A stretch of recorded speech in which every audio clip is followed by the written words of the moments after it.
Assalamualaikum warahmatullahi wabarakatuh. Perkenalkan, saya Siti Muniarsi, NIM 3119073. Di sini saya akan menjelaskan salah satu materi yang saya ambil dari buku Metode Penelitian Analisis Sanad dan Matan Berbagai Versi. Materi yang saya akan jelaskan di sini yaitu mengenai tentang jam ar-riwayah. Jam al-riwayah atau biasa disebut dengan jam at-turuq. Nah, dari pengertian di atas bisa kita jelaskan bahwasannya yang dinamakan dengan jam al-riwayah itu merupakan menghimpun semua matan yang berbeda redaksinya namun hampir sama maknanya, lengkap dengan jalur sanad yang menumpangnya.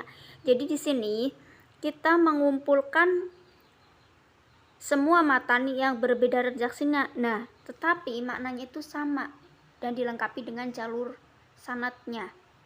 Dan langkah awal dalam kajian suatu hadis adalah mengumpulkan semua jalur periwayatan hadis yang kita kaji. Nah, jam ar-riwayah itu metode yang digunakan ahli hadis dalam mengumpulkan data ini yaitu adalah metode induktif atau biasa dengan manhaj al-istiqra atau metode induktif.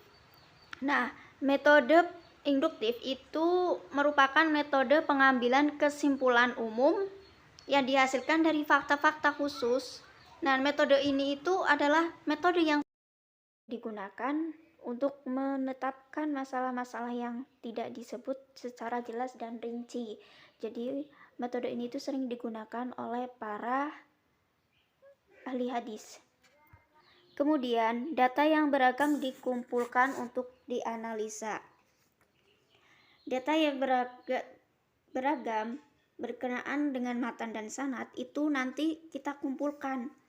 Nah, setelah itu kita analisa, kita cari persamaannya, kita cari perbedaannya, dan setelah kita menemukan perbedaan dan persamaannya, kemudian kita nilai dan habis itu kita simpulkan. Kemudian manfaat dari jam al-riwayah di sini ada dua. Yang pertama, dapat mendapatkan pemahaman yang tepat terhadap maksud suatu matan hadis. Yang kedua, dapat mengetahui kesalahan-kesalahan dalam proses periwayatan. Ketika kita melakukan pengumpulan data melalui jam al-riwayah, di sini kita akan mendapatkan dua manfaat. Dua manfaat yang kita peroleh ketika kita melakukan pengumpulan data. Yang pertama, kita dapat mendapatkan pemahaman yang tepat terhadap maksud suatu matan hadis. Nah, ketika kita melakukan teknik pengumpulan data melalui jam ar-riwayah, di sini kita akan mendapatkan dua manfaat. Nah, dari manfaat pertama, ketika kita melakukan proses periwayatan hadis itu tidak mudah dan tidak dengan cara yang singkat juga untuk kita lebih memahami secara jelas terhadap riwayat suatu hadis. Nah, dalam proses ini apabila kita melakukan teknik jam al-riwayah, maka kita tidak menghimpun atau apabila kita tidak menghimpun atau kita tidak mengumpulkan jalur-jalur suatu sanad dalam hadis, maka kita tidak bisa memahaminya dengan baik dan benar. Jadi dalam teknik ini kita perlu proses yang cukup panjang. Nah, kemudian untuk manfaat yang kedua, dapat mengetahui kesalahan-kesalahan dalam proses periwayatan. Nah, untuk itu, ketika kita melakukan teknik jam al-riwayah, kita bisa mendapatkan manfaat yang kedua, kita bisa mengetahui kesalahan-kesalahan dalam proses periwayatan. Nah, ketika kita melakukan analisis hadis, apabila jalur sanadnya kita tidak dihimpun atau kita tidak kumpulkan, maka kita tidak akan tahu proses dari analisis hadis ini itu apa sih, mana kesalahan dari periwayatannya yang tidak akan nampak gitu. Itu adalah manfaat yang dihasilkan dari proses jam al-riwayah yang kedua. Nah, jadi ketika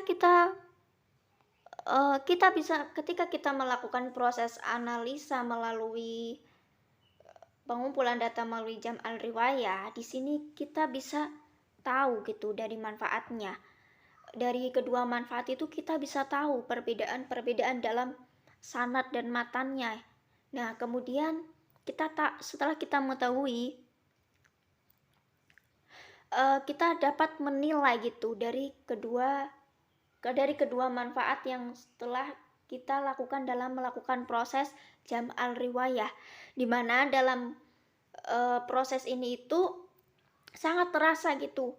Kita bisa mengetahui ada kalanya perbedaan matan muncul sebab terdapat perawi yang melakukan kesalahan ketika melakukan periwayatan. Kita bisa tahu ketika perawi itu melakukan kesalahannya itu entah itu disengaja atau tidak. Dan adanya manfaat dari jam al-riwayah ini juga kita bisa mengetahui gitu dari ada kalanya timbul akibat terhadap perawi. Ketika perawi itu melakukan periwayatan hadis itu akan timbul akibat dalam meriwayatkan hadis itu menggunakan periwayatan bil makna atau baik dengan cara menggunakan sinonim atau memperpendek atau memperpanjang matan yang asalnya dari hadis ini.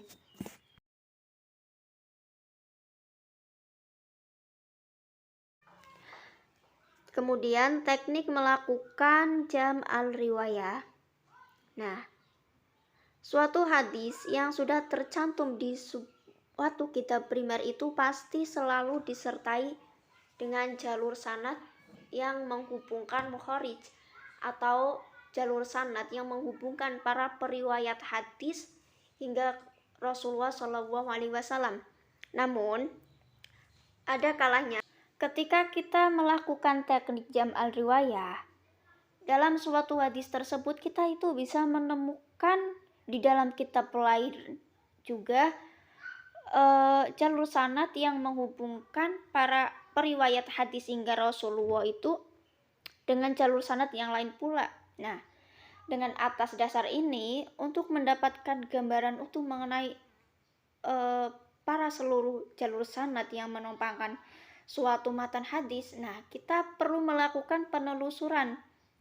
Dalam melakukan penelusuran jalur-jalur sanad lain di kitab-kitab primer yang ada, ketika kita melakukan pengumpulan data melalui jam al-riwayah, ada cara penelusuran hadis yang secara umum itu dapat dikelompokkan menjadi dua. Nah, cara kita menelusuri hadis melalui teknik jam al-riwayah ini ada dua cara. Yang pertama itu adalah cara yang manual dengan mencari melalui kitab-kitab yang tercetak. Dan yang kedua, teknik melakukan jam al-riwayah untuk melakukan penelusuran jalur-jalur sanad yang menghubungkan para periwayat hingga Rasulullah. Teknik yang kedua itu adalah kita melakukan cara penelusuran dengan cara digital dengan menghubungkan software program digital hadis. Nah, melalui cara yang kedua ini, software program digital hadis itu kita bisa melakukan semisal bisa menggunakan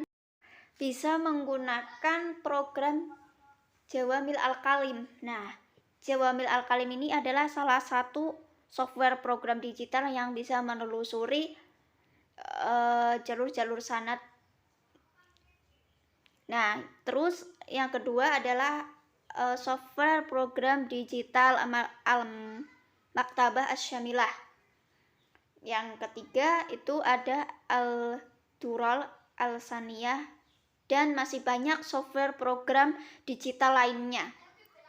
Nah, itu adalah cara ketika kita melakukan teknik jam al-riwayah ketika kita melakukan penelusuran jalur-jalur sanad melalui dua cara. Sekian penjelasan video dari saya. Mohon maaf apabila banyak kesalahan dan kekurangan dari saya menjelaskannya. Sekian, terima kasih. Wassalamualaikum warahmatullahi wabarakatuh.